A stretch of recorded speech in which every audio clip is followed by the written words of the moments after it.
Hello friends, कैसे हैं। तो चलिए अभी हम लोग इकोनॉमिक्स के फर्स्ट बुक यानी मैक्रो इकोनॉमिक्स व्यष्टि अर्थशास्त्र के चैप्टर 9 में पढ़ेंगे। औसत आगम एवरेज रेवेन्यू शॉर्ट में कहते हैं AR एवं सीमांत आगम मार्जिनल रेवेन्यू शॉर्ट में कहते हैं MR के बीच क्या रिलेशन है, क्या संबंध है औसत आगम और सीमांत आगम के बीच, अभी हम लोग जानेंगे। यह प्रश्न आपके इंटरमीडिएट इकोनॉमिक्स एग्जाम के लिए बहुत ही महत्वपूर्ण है, जो 2014 और 2017 में आ चुका है। तो औसत आगम एवरेज रेवेन्यू शॉर्ट में कहते हैं AR। ये होता क्या है? तो कहता है किसी उत्पादक के द्वारा उत्पादित सभी वस्तुओं को बेचने से जितना कुल राशि उसे प्राप्त होता है, उसको यदि बेची गई वस्तु की संख्या से भाग दे देंगे तो औसत आगम प्राप्त हो जाएगा, एवरेज रेवेन्यू AR प्राप्त हो जाएगा। यानी कहने का मतलब है, यदि किसी उत्पादक के द्वारा किसी वस्तु की 5 इकाई को बेचने से 20 रुपया प्राप्त होता है उत्पादक को, तो उसे एक इकाई से कितना पैसा प्राप्त हुआ? 20/5 यानी 4 रुपया। यही 4 रुपया तो कहलाएगा AR यानी एवरेज रेवेन्यू। एवरेज रेवेन्यू का मतलब होता है, यदि कोई उत्पादक 100 इकाई बेचा और उसे 1000 रुपया प्राप्त हुआ, तो एक इकाई से कितना प्राप्त हुआ? 1000/100 यानी 10 रुपया। अर्थात किसी वस्तु की प्रति इकाई आगम को, प्रति इकाई आय को औसत आगम कहते हैं। यानी औसत आगम का फॉर्मूला होता है AR बराबर TR/Q। टोटल कितना रुपया प्राप्त हुआ बेचने से, टोटल रेवेन्यू, टोटल आगम को भाग दे देंगे बेची गई वस्तु की संख्या से, मात्रा से, तो एवरेज रेवेन्यू औसत आगम AR निकल जाएगा। अब दूसरा बात है सीमांत आगम यानी मार्जिनल रेवेन्यू शॉर्ट में कहते हैं MR। ये क्या होता है?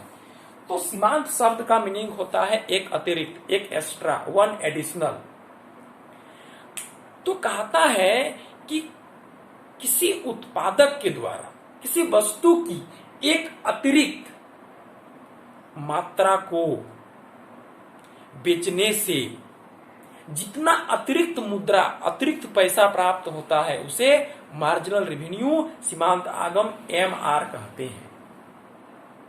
यानी एक अतिरिक्त वस्तु की मात्रा को बेचने से, एक एक्स्ट्रा वस्तु की मात्रा को बेचने से उत्पादक को जितना एक्स्ट्रा पैसा प्राप्त होता है, एक्स्ट्रा मुद्रा प्राप्त होता है, उसे मार्जिनल रेवेन्यू, सीमांत आगम MR कहते हैं। यानी कहने का मतलब है, यदि कोई उत्पादक 4 वस्तु को बेचता है और उसे 20 रुपया प्राप्त होता है, 5 वस्तु को बेचता है तो उसे 25 रुपया प्राप्त होता है, तो यहाँ पर एक वस्तु एक्स्ट्रा जो बेचा तो उसे एक्स्ट्रा कितना रुपया प्राप्त हुआ? 5 रुपया प्राप्त हुआ।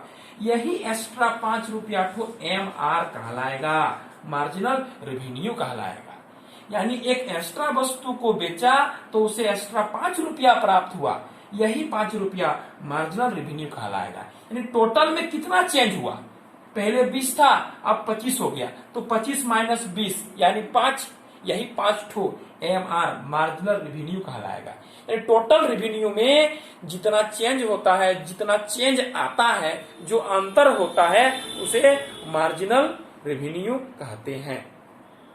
यानी मार्जिनल रेवेन्यू का फॉर्मूला हो जाएगा आपका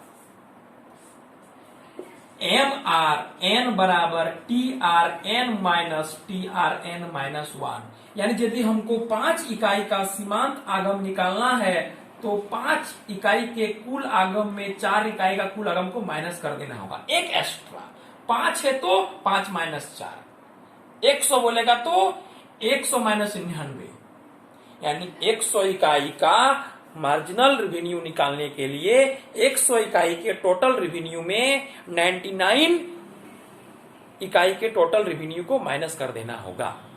ठीक, यानी टोटल आगम में जो चेंज आता है, जो परिवर्तन होता है, जो वृद्धि होता है एक अतिरिक्त वस्तु की मात्रा को बेचने से, उसे मार्जिनल रेवेन्यू कहते हैं।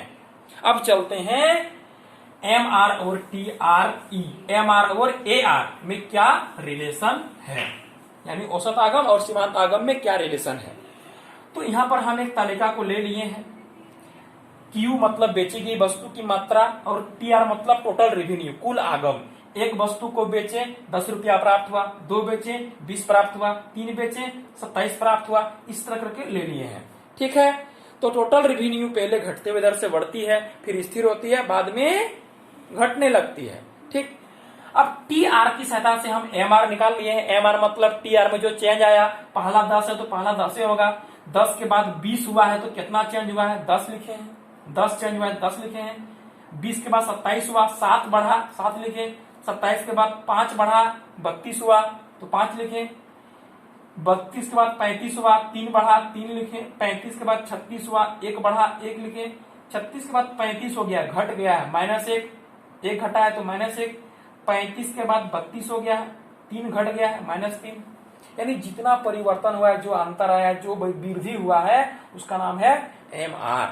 और AR क्या होता है कि टोटल रेवेन्यू को भाग दे देंगे बेची गई वस्तु की मात्रा से, तो AR निकल जाएगा। मतलब 10 भागा 1 10, 20 भागा 2 10, 27 भागा 3 9, 32 भागा 4 8, 35 भागा 5 7, 36 भागा 6 6, 35 भागा 7 5, 32 भागा 8 4। कोई दिक्कत? अब MR और AR में क्या रिलेशन है देखेंगे।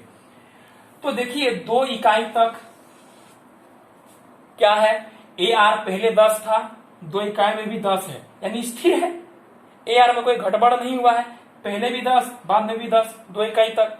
तो ये जब स्थिर है ना, तो वह AR MR के बराबर हो जाता है। देखिए यहां पर भी 10, यहां पर भी 10, यानी जब AR स्थिर रहता है तो वह MR के बराबर होता है। यानी AR जब नहीं बदलेगा, स्थिर रहेगा, कांस्टेंट रहेगा, तो वह MR के बराबर हो जाएगा। मतलब AR बराबर MR। पहला रिलेशन हो गया। दूसरा रिलेशन कहता है जब AR घटता है तो MR भी घटता है, लेकिन जब AR घट रहा होता है तो AR MR से अधिक होता है। मतलब यहाँ 7 है तो यहाँ 9 है, यहाँ 5 है तो यहाँ 8 है, यहाँ 3 है तो यहाँ 7 है, यहाँ 1 है तो यहाँ 6 है। मतलब दोनों घट रहा है, लेकिन AR अधिक है किससे, MR से। कब? जब AR और MR घट रहा होता है। ठीक, तीसरा संबंध है कि MR घटते घटते 0 भी होगा, नेगेटिव भी हो जाएगा, लेकिन AR कभी भी घट कर 0 नहीं होगा, नेगेटिव नहीं होगा। क्योंकि AR जो होता है किसी वस्तु का प्राइस होता है, जो कभी नेगेटिव या 0 नहीं हो सकता है। वस्तु का प्राइस कभी नेगेटिव 0 नहीं हो सकता है।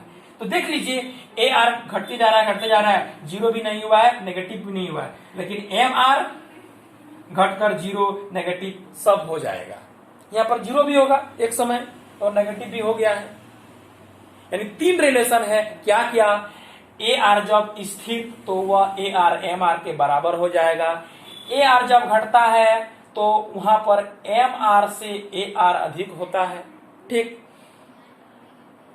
MR घटते घटते 0 हो जाएगा, नेगेटिव हो जाएगा, लेकिन AR नहीं, क्योंकि AR किसी वस्तु का प्राइस होता है जो कभी नेगेटिव या 0 नहीं हो सकता है। अब देखिए रेखा चित्र में, रेखा चित्र में क्या है कि MR घटते हुए पहले पॉजिटिव रहता है, फिर 0 होता है, फिर नेगेटिव होता है, ये जानते हैं हम लोग। और AR घटेगा लेकिन 0 भी नहीं होगा, नेगेटिव भी नहीं होगा, इसीलिए उसको इस तरह बना दिए हैं। देखिए पहला पॉइंट में क्या है कि AR स्थिर है, मतलब एगो पॉइंट पे स्थिर है, तो वहां पर क्या होता है, AR बराबर MR होता है। देख लीजिए AR स्थिर है तो वह MR के बराबर है। ठीक, जैसे ही AR और MR घट रहा होता है तो क्या होता है, AR अधिक होता है किससे, MR से। देख लीजिए AR घट रहा है, MR घट रहा है, 7 है 9 है 5 है 8 है 3 है 7 है, मतलब MR से AR क्या है, अधिक है। कोई दिक्कत नहीं। MR घटते घटते 0 हो जाएगा, नेगेटिव हो जाएगा, लेकिन AR नहीं। देखिए AR 0 भी नहीं है, नेगेटिव भी नहीं है, क्योंकि AR जो होता है वस्तु का दाम होता है, प्रति इकाई कीमत होता है, जो कभी नेगेटिव या 0 नहीं हो सकता है। ठीक, मिलते हैं आने वाले वीडियो में।